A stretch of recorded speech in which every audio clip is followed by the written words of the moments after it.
Welcome back. This is Phil Biedron. I'm here with Dan Watanabe. To follow up, Baywatch has become a big hit. It's definitely proved to be a very marketable and capital endeavor for you, and you're instrumental in it. So that's definitely a great thing for you. Now, where does your career go in development? Well, actually, I wish I could take credit for Baywatch. Baywatch was Sid Vinage's game. I was the current exec, which meant that I would look at all the storylines as they came in. I would look at all the scripts, track all of the changes, look at the dailies, go to the sound mixes, approve the final delivery version of the show. And that included going through it and making sure there were not things that would be problematic for our European buyers, because they don't allow product placement. And here you have an American show that prior to American Idol was one of the most product placed things ever. So you had to make sure that the stuff wasn't overtly product placed, or you'd have to have cover shots to make for foreign delivery. So you understood the difference between the European and international market versus the American market? This is where I was really fortunate working for All American, because they had All American. Just to clarify, All American was what Scotty Brothers Pictures became. It went public as a company, and it became All American Communications on the strength of Baywatch, following the strength of Baywatch. What happened then was that they were able to acquire the Mark Goodson company. Why no one else would buy it, I have no idea. It still had Price is Right. It still had Family Feud on the air, but no one wanted to buy this company. And so All American stepped in and bought it, and was able to do Price is Right and relaunch Family Feud and all of that. And so I was the backup booth person on Family Feud for a while as well. Just explain what the backup booth person is, please. It's a glorified gopher job. What it means is that if the executive producer isn't there, that you're there in the booth. And let's say that in Big Money, an answer comes up that's controversial. You make the final call. Yes, they'll get the money. No, we're going to have to scratch this segment and redo it. So there's all sorts of things that the backup booth person does. But you're basically sitting there and making sure that it all looks okay. But now they had all of this money.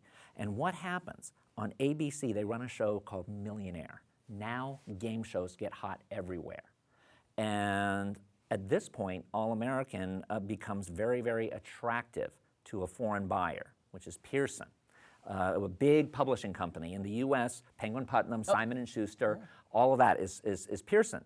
Yes. And what ended up happening was that they had wanted to buy the Goodson company, but they had hesitated. So now they had an opportunity to buy it through All American. But All American was smart and said, no, you're not going to just get that. You got to buy the whole thing. Because the companies had merged at this point. Yes. Okay.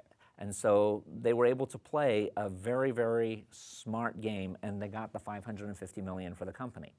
Now, I, of course, at that moment say, I am so going to lose my job. This is not cute.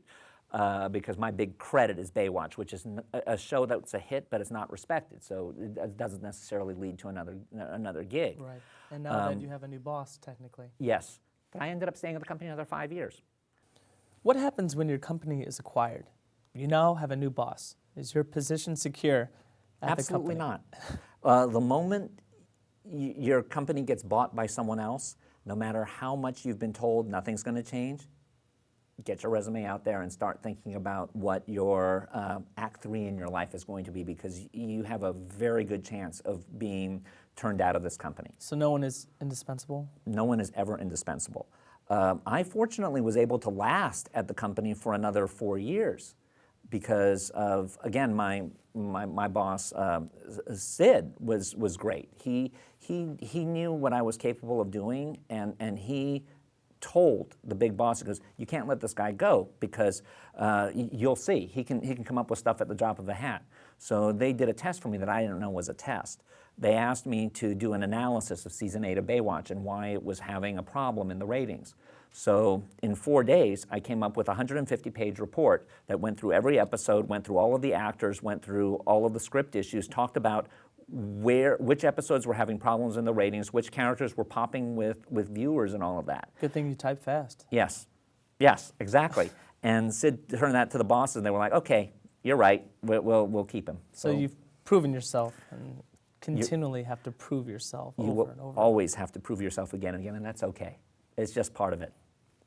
Great, and that was 4 years later down the line. That was 4 years later down the line, Baywatch was gone. We had yet another regime change.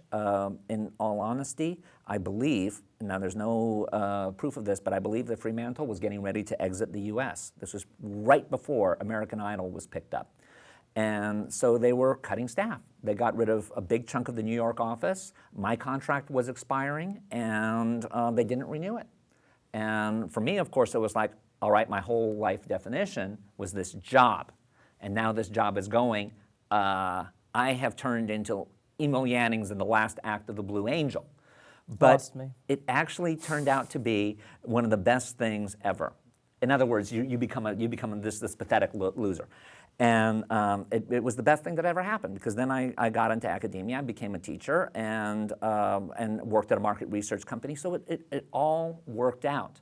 So when you've been in a job for a while, you don't know what you know until you're not there. And then somebody else will ask you a question, and you'll just come up with an answer you think everyone is aware of, and they're like, I didn't know that. And then you start realizing that they've created a Frankenstein monster out of you. And I mean, you as an actor, there is so much that you as an actor know that you don't realize you know.